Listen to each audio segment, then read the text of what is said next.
تھے وہ حضرت عبد القادر جیلانی رحمت اللہ علیہ کے ہاتھ پر مرید ہو گئے اور اللہ پر کامل ایمان لے آئے۔ یوں ہی عبد القادر جیلانی رحمت اللہ علیہ بچپن سے بڑے ہوئے اور اللہ کے ولی بن گئے۔ وہ ہمیشہ اللہ کی عبادت میں مشغول رہتے تھے۔ ایک دن غوث العظم عبد القادر جیلانی رحمت اللہ علیہ گہرے جنگل کی ایک سنسان جگہ پر اللہ کی عبادت کر رہے تھے۔ اسی وقت ایک عجیب اور خوفناک شکل کا آدمی نمایاں ہوا۔ یہ دیکھ کر آپ رحمت اللہ علیہ حیران ہو گئے اور سوچنے لگے کہ اس سنسان جنگل میں انسان کا کوئی نشان نہیں، یہ کیسا شخص آ گیا؟ وہ عجیب شکل کا آدمی آہستہ آہستہ قریب آ کر بولا، اے عبد القادر جیلانی، تم تو اللہ کے خاص بندے ہو، تو پھر اس گہرے جنگل میں کیا کر رہے ہو؟ حضرت عبد القادر جیلانی رحمت اللہ علیہ نے فرمایا، تم نے میرا نام کیسے جانا اور مجھ سے تمہارا کیا کام ہے؟ وہ عجیب شکل کا آدمی زور زور سے ڈراونی ہنسی ہنسنے لگا اور کہا، میں تمہیں خوش آمدید کہنے آیا ہوں۔ حضرت عبد القادر جیلانی رحمت اللہ علیہ نے فرمایا، کس لیے اور ابھی تک میرے سوال کا جواب کیوں نہیں دیا؟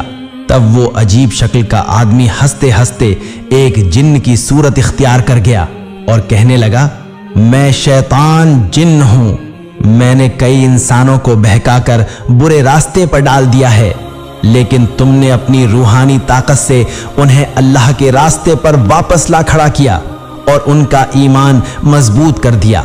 حضرت عبد القادر جیلانی رحمت اللہ علیہ نے فرمایا، اے شیطان جن، یہ میری کرامت نہیں بلکہ اللہ کی رحمت ہے جس سے وہ لوگ سیدھے راستے پر آئے، تو یہاں سے چلا جا، میں اللہ کی عبادت کر رہا ہوں۔ شیطان جن بولا، آج تجھے اکیلا پایا ہے، اب تجھے ختم کر دوں گا۔ وہ قریب آنے لگا، تب حضرت عبد القادر جیلانی رحمت اللہ علیہ نے اللہ سے دعا کی۔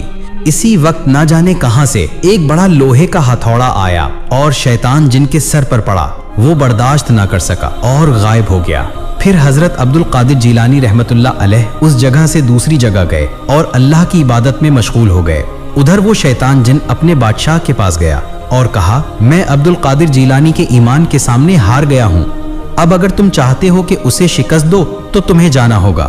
یہ سن کر جنوں کا بادشاہ سخت غضبناک ہوا، فوراً خوفناک شکل اختیار کر کے گہرے جنگل میں حضرت عبد القادر جیلانی رحمت اللہ علیہ کے پاس پہنچ گیا۔ حضرت عبد القادر جیلانی رحمت اللہ علیہ نے فرمایا، اے شیطان، یہاں سے چلا جا، میں اللہ کی عبادت کر رہا ہوں۔ لیکن وہ شیطان جن کسی بات کا جواب دیے بغیر حضرت عبد القادر جیلانی رحمت اللہ علیہ کی طرف آگ کے گولے پھینکنے لگا، مگر ان کا کوئی نقصان نہ کر سکا۔ آگ کے گولے درمیان میں ہی ختم ہو گئے۔ پھر اس شیطان جن نے اپنی ساری طاقت لگا کر دوسرا حملہ کرنا چاہا۔ تب حضرت عبد القادر جیلانی رحمت اللہ علیہ نے اللہ سے دعا کی۔ دعا کے ساتھ ہی اچانک ایک سوار تلوار لے کر گھوڑے پر نمایاں ہوا اور اس شیطان جن پر حملہ کرنے لگا۔ یہ دیکھ کر وہ شیطان جن ڈر کے مارے دوبارہ غائب ہو گیا۔ اسی وقت وہ سوار بھی غائب ہو گیا۔ حضرت عبد القادر جیلانی رحمت اللہ علیہ سمجھ گئے کہ یہ دراصل اللہ کی مدد تھی۔ پھر آپ رحمت اللہ علیہ اس جگہ سے نکل کر ایک اور سنسان مقام پر تشریف لے گئے اور وہاں قرآن کی تلاوت شروع کر دی۔ اسی رات بارش شروع ہو گئی۔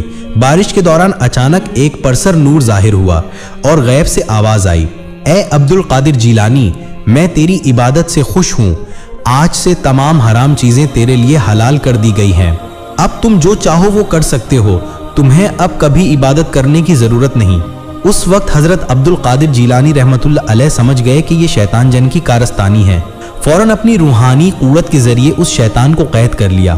تب وہ شیطان جن کہنے لگا، اے عبد القادر جیلانی، تم اپنے ایمان اور علم کی وجہ سے بچ گئے، ورنہ تم بھی گمراہ ہو جاتے۔ میں نے اسی طرح سازش کر کے اب تک ہزاروں اللہ والوں کا ایمان برباد کر دیا ہے، لیکن میں تمہارے سامنے ہار گیا، تم اپنی طاقت کے ذریعے کامیاب ہوئے۔ حضرت عبد القادر جیلانی رحمت اللہ علیہ نے فرمایا، اے شیطانی جن، میری کوئی طاقت نہیں، میں تو صرف اللہ سبحانہ و تعالیٰ کی رحمت سے محفوظ ہوں اور اسی کے فضل سے تم جیسے شیطانوں کو شکست دے سکا ہوں۔ اس واقعے کے بعد وہ واپس آئے اور اپنے مریدوں کے ساتھ شیطان کی اس چال کی باتیں کرنے لگے۔ اس وقت مریدوں نے پوچھا، حضور، آپ نے غیب سے جو شیطان کی بات سنی وہ کیسے پہچانا کہ وہ شیطان تھا؟